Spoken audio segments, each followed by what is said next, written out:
Je soulignerai à votre attention que lors de ce séisme du 12 janvier, plus de 4000 écoles ont été détruites. Plus de 80% des bâtiments publics se sont écroulés. Le centre-ville de Port-au-Prince a été gravement touché et la ville de Léogane, qui a été mentionnée tantôt par le président du groupe Schneider Electric, est après Port-au-Prince la ville la plus endommagée. À cette occasion, plus de 300 000 pertes en vies humaines ont été enregistrées. La capacité d'offres publiques et privées de formation professionnelle, déjà déficiente en quantité et en qualité, a été fortement affectée dans les 3 départements touchés. De nouveaux besoins ont émergé en termes de demande de formation professionnelle, plus particulièrement au niveau du secteur de la construction. Après ce drame qui, pour reprendre les propos du président de la République, Nicolas Sarkozy, a endeuillé l'humanité tout entière, la France a été parmi les premiers pays à s'engager aux côtés d'Haïti. Parce qu'au-delà de l'évidente et nécessaire réaction humanitaire pour aider un pays en détresse, nous avons une amitié ancienne avec Haïti, une responsabilité historique et morale aussi vis-à-vis d'Haïti. Sur 2 ans, ce seront 326 millions d'euros qui auront été débloqués. Cette contribution, nous avons voulu qu'elle soit cohérente et coordonnée.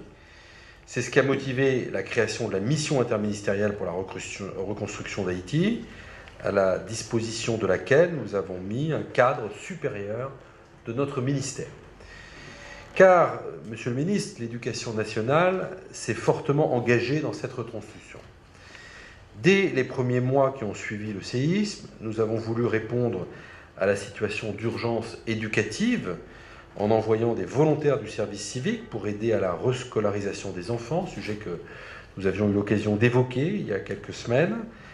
Sous votre direction, notre institut universitaire chargé de l'enseignement spécial et de l'intégration scolaire a mené des missions d'observation afin de réfléchir à un enseignement adapté aux besoins éducatifs spéciaux et de répondre à la difficile question de la scolarisation des enfants handicapés, dont le nombre a malheureusement augmenté de façon dramatique après le séisme. Et pour nous, c'est un accord qui est très important, parce que ça touche à la fois le secteur de la construction. Le secteur de la construction, c'est un secteur important aujourd'hui, après le tremblement de terre du 12 janvier, qui a endeuillé les familles haïtiennes. J'ai rappelé tantôt que nous avons eu près de 4000 écoles qui ont été touchées, et dont près de 75% totalement détruites. Nous avons près de 300 000 personnes qui ont été et qui ont perdu leur vie. Nous avons une population scolaire en détresse. Nous avons perdu des enseignants, des élèves, mais nous avons à peu près 1,5 million d'enfants en difficulté dans le système scolaire parce que leurs bâtiments ont été détruits, parce qu'ils se retrouvent dans des situations difficiles. Donc, ce projet qui porte sur la formation professionnelle, cet accord va à relancer un peu la formation professionnelle, mais dans ce secteur vital. Et quand nous parlons de relance de la formation professionnelle, ça va permettre de former des artisans, des ouvriers, des cadres qui vont appuyer la construction en Haïti, mais qui va surtout faciliter l'insertion des jeunes sur le marché du travail. Parce que nous avons parlé de mise en place de près de 3 centres d'excellence, dont un centre à Léogane, qui est l'une des villes les plus touchées par le séisme.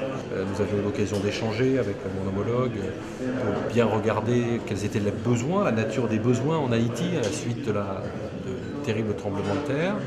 Et puis nous avons une grande entreprise, Schneider Electric, qui a engagé des partenariats dans le domaine de la formation professionnelle. Donc nous avons décidé de mettre en commun notre savoir-faire, notre expertise, eux en matière de ressources humaines, nous en matière de pédagogie. Nous allons mettre à disposition des enseignants, nous allons apporter notre pédagogie de manière à ce que dans les domaines des formations dans le domaine du bois, dans le domaine du bâtiment, des travaux publics, eh bien, on puisse former de jeunes haïtiens qui participent à la reconstruction de leur pays. Le président de la République est très attaché à cela, c'est parce que nous donnions les moyens aux Haïtiens de pouvoir eux-mêmes rebâtir, reconstruire leur pays. La formation joue un rôle essentiel, l'éducation.